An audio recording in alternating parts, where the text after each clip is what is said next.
We'll start by restoring critical government services.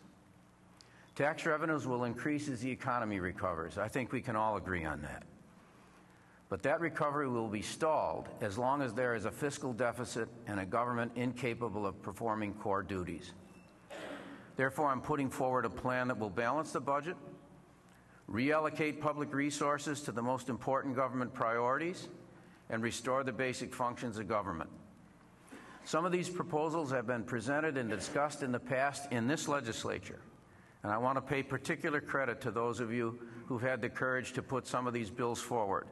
Some of you have been laughed at, some of you have been mocked, some of you have been criticized, some of you have been put into a category of why is he or she doing that. Some of you have been in the uncomfortable situation of having others say to you, why are you doing this? You're putting us in a bad spot. The days of that kind of comfort zone for those who have to make decisions, who have been given the responsibility and given the opportunity to make those decisions, that situation can no longer be ignored. So I give you credit. In the present context, with the challenges facing our state, with the long-term liabilities that can no longer be ignored, and with the new possibilities for collaboration with the executive that I've just outlined, we can look at these ideas, every one of your ideas, every one coming from the community. We can look at these ideas with fresh eyes. Proposals that may have been rejected in the past are not only possible, but likely necessary today, in my view. As I indicated, I want to credit past legislators for bringing us this far along the path in dealing with the fiscal crisis. What follows then from me are some of the measures I think we will now need to face and to address. I'll be filing a bill to modernize the terms of our employee retirement system to reflect the economic and social realities of today so that it can be sustained into the future.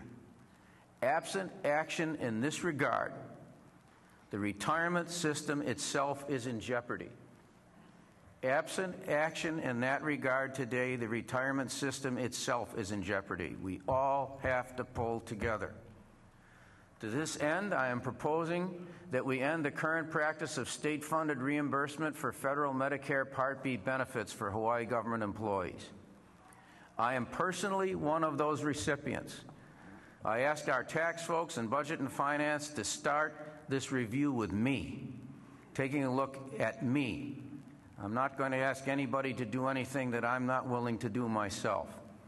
I am personally, as I said, one of those recipients on the basis of my previous service in state government.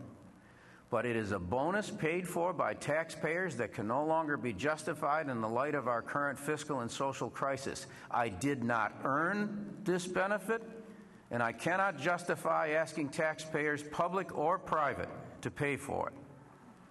I'm proposing two fixes to the tax code that will increase revenues to the state. One is a repeal of the state deduction for paying your state taxes. It's an absurdity in the tax code, the elimination of which is long overdue. This change will affect all taxpayers who itemize, so we'll phase in the implementation for middle-income earners to lessen the immediate effect. The other fix is to implement the recommendation of the Tax Review Commission to treat pension income like all other income for tax purposes, as is done when preparing your federal taxes, as is done when preparing my federal taxes.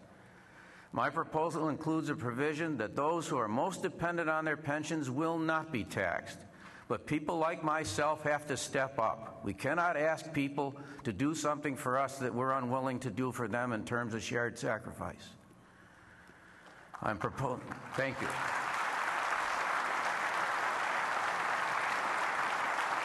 And believe me, this is no real sacrifice on my part in that regard. This is the least that I think we can do if we're all going to join together. I am proposing what is an overdue increase in the alcohol tax, and also propose a fee on soda and similar drinks. We can no longer ignore the fact that the consumption of these and other such products contribute to rising public health costs. Revenues from these fees will be used to repair the public health infrastructure and also to fund prevention and education programs. We have to come to the grips with not only with childhood obesity, but we have to come to grips with the question of diabetes, the question of our health care costs screaming out of control because we can't control ourselves, because we have not disciplined ourselves, because we have not put ourselves in a Pono way with regard to our own health. Here in Paradise, that should be a first priority for all of us. I expect collective bargaining negotiations to be conducted in good faith and with common goals in mind, to achieve savings without disrupting service to the public, to keep state employees on the job with paychecks for their families. I am not going to take public servants who have put everything forward on behalf of the public interest. I am not going to ask fellow public employees to do something other than that which I am willing to come to grips with myself. We want people working, we want their paychecks out there.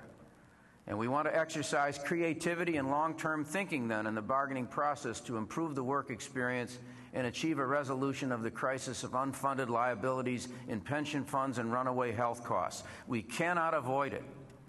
We have to deal with the unfunded liabilities in terms of pensions, and we have to deal with the question of runaway health costs.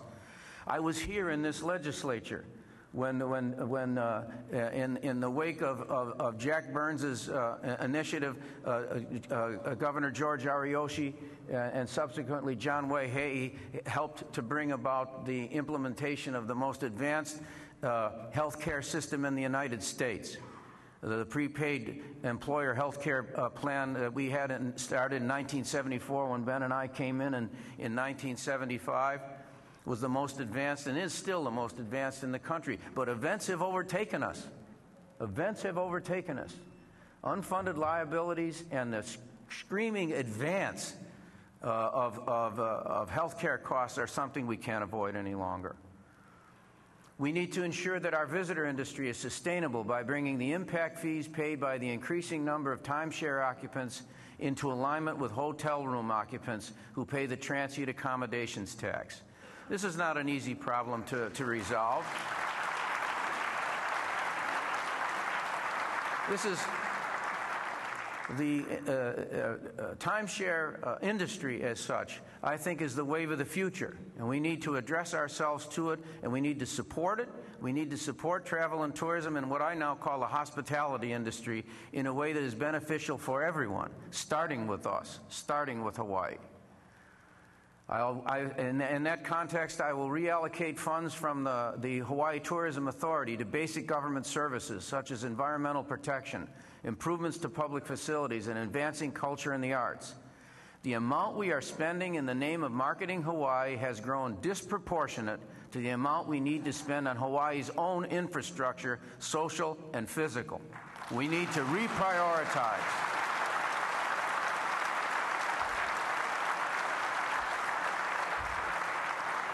We need to reprioritize and reinvest in our Hawaii and the things that make us unique. This is not so much a criticism of the Hawaii Tourism Authority. That is not the object. I am not here to point fingers or to criticize. What I'm here today is to suggest to you that we need to have a serious discussion about our priorities, the things that make Hawaii what it is, and make Hawaii a place that people want to come to, enjoy, and tell others about.